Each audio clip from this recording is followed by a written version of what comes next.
Dave Grohl's journey is one of reinvention, resilience, and raw talent.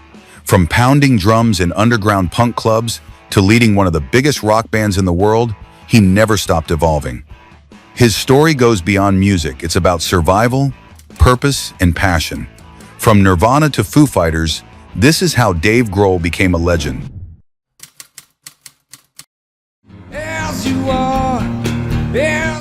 Dave Grohl was born on January 14, 1969, in the quiet city of Warren, Ohio, but it was in Springfield, Virginia, where his story truly began. Raised in a modest, working-class household by a school-teacher mother and a journalist father, Dave was surrounded by books, records, and ideas. But it was music, loud, rhythmic, rebellious music that first made his world feel bigger. Long before he touched a drum kit, sound had already taken root inside him. The soundtrack of his childhood was electric. His cousin Tracy introduced him to punk rock, blasting Black Flag and the Germs, while most kids his age were still discovering cartoons. At the same time, his parents' record collection opened the door to Led Zeppelin, the Beatles, and Rush. By 12, Dave had taught himself how to play guitar, imitating riffs without reading a single note. His curiosity and instinct drove him. Technique came second to passion. But everything changed when he sat behind a drum kit. The physicality, the noise, the chaos, it all clicked. Dave didn't take lessons. He played along to records obsessively, creating his own language through rhythm. He used pillows to practice, hammering them like snare drums until his arms ached. Drumming wasn't just a skill, it became his voice, and through it he discovered a sense of control in a world that often felt uncertain. As a teenager, Dave was restless and fully immersed in the Washington, District of Columbia punk scene. He joined various local bands, performing in community centers, dive bars, and garages, wherever people would listen. It wasn't glamorous, it was raw and real. Punk gave him a tribe, a group of outcasts and rebels who believed music wasn't about perfection, but truth. Every gig was another reason to keep chasing the beat. At 17, Grohl took a life-changing risk. He dropped out of Annandale High School during his junior year to audition for Scream, a well-known hardcore punk band. The moment he hit the drums at rehearsal, they knew they had found something special. His energy was unmatched, his timing flawless, and his heart all in. Dave joined the band and hit the road, often sleeping in vans, eating whatever they could afford, and living show to show. The road hardened him fast. Long nights, bad pay, broken gear, and missed meals were part of the deal. But in between the exhaustion and chaos, Dave was growing. Touring with Scream taught him resilience, discipline, and how to hold a band together from the back of the stage. He absorbed everything: sound checks, set lists, breakdowns, audience reactions, and transformed from a teenage dreamer into a professional musician. These early years shaped the core of who Dave Grohl would become.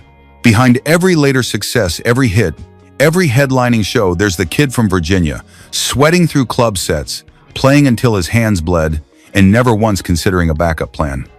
It was in those punk clubs, not recording studios, where Dave Grohl became a lifer, a musician who would never stop playing, no matter where the road led. What dream would you risk everything for?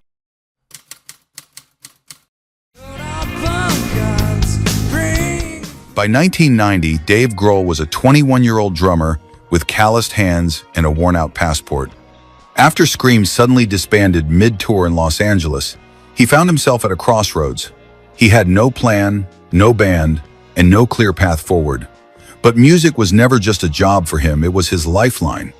So instead of going home, he made one phone call that would change everything. That call was to Buzz Osborne of the Melvins, a friend and mentor in the underground punk scene. Buzz knew a band in Seattle looking for a drummer, Nirvana. At that point, Nirvana had released their debut album, Bleach, and were building a reputation for their heavy, unpredictable shows and their fiercely emotional frontman, Kurt Cobain. They had potential, but they hadn't yet found the right drummer to match their evolving sound. When Grohl flew up to meet them, something clicked immediately. Kurt and Chris Novoselic were stunned by Grohl's playing. His style was loud, fast, but also precise thunder and finesse in equal measure. After just one rehearsal, they invited him to join the band. With Grohl on drums, Nirvana found the missing piece, and suddenly, the songs they'd been working on took on new life. His rhythms didn't just keep time, they drove the emotion forward with clarity and force. In 1991, they entered Sound City Studios to record Nevermind. No one could have predicted what would happen next. Smells Like Teen Spirit, the album's first single, exploded onto the airwaves. It wasn't just a hit, it was a cultural shift.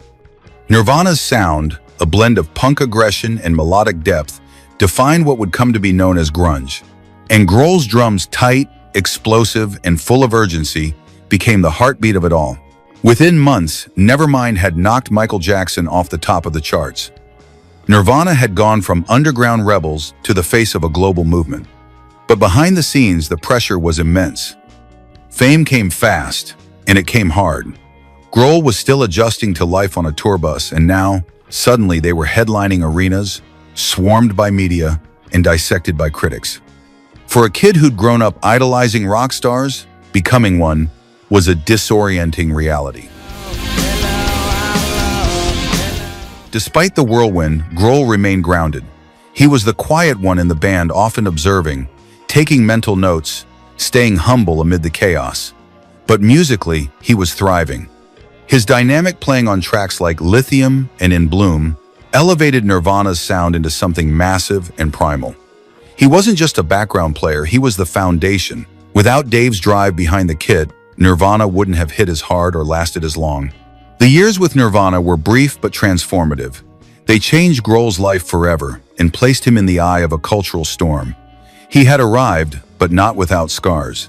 The fame, the attention, and the cracks within the band would all take a toll. Still, during that short time, he helped make music history and became part of one of the most influential bands the world had ever seen.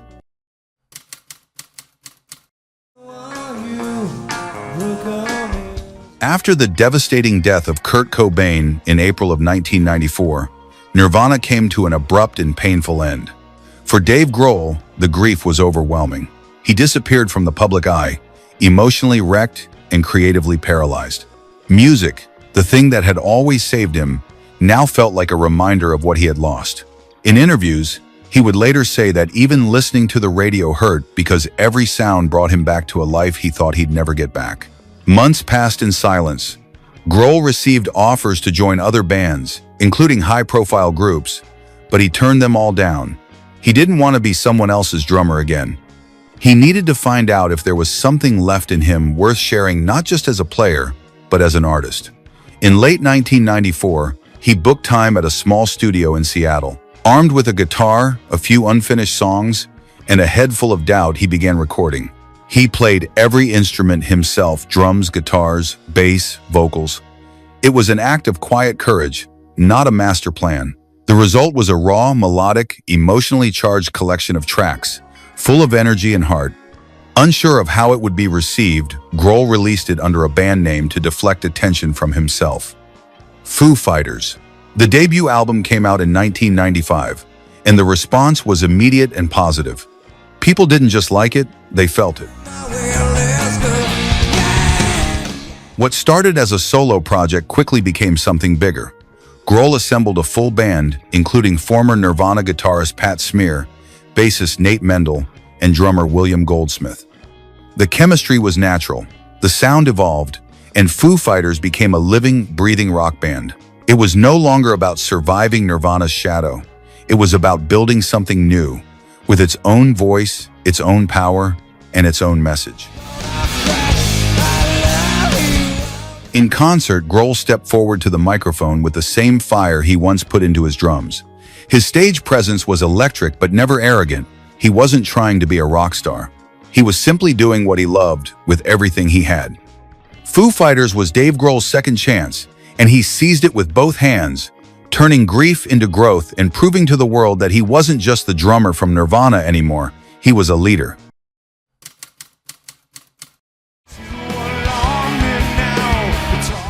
Dave Grohl's legacy is not just etched into vinyl and award plaques, it lives in the spirit of rock itself. While many icons burn fast and fade out, Grohl has endured through decades of evolution, heartbreak, and reinvention.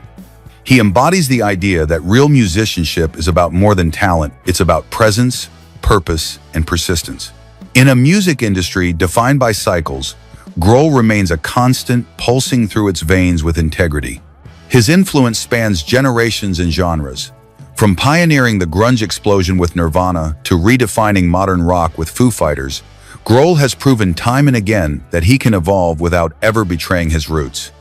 He moves seamlessly from punk to alternative, from metal to acoustic, not to chase trends but to express truth.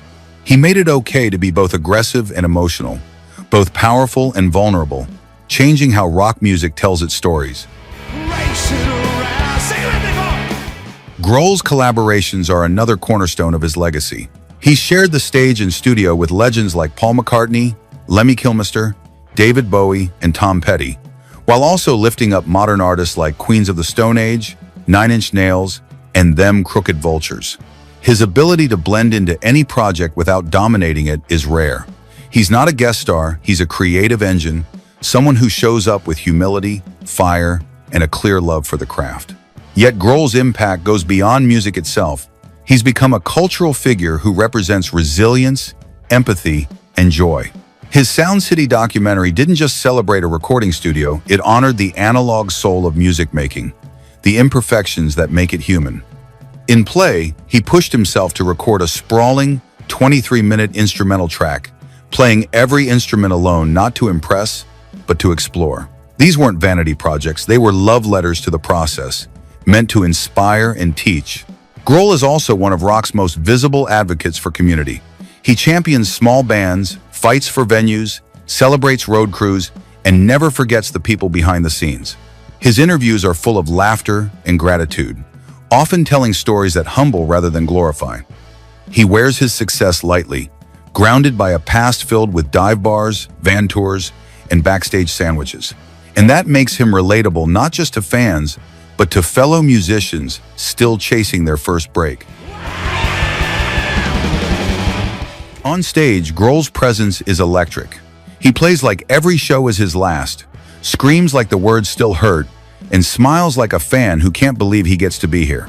Offstage, he's the guy who helps a broken-armed fan play drums, the dad who rocks out with his daughters, the man who writes tribute songs for lost friends with tears in his voice. He's made a career out of showing up for his band, his fans, and his own younger self.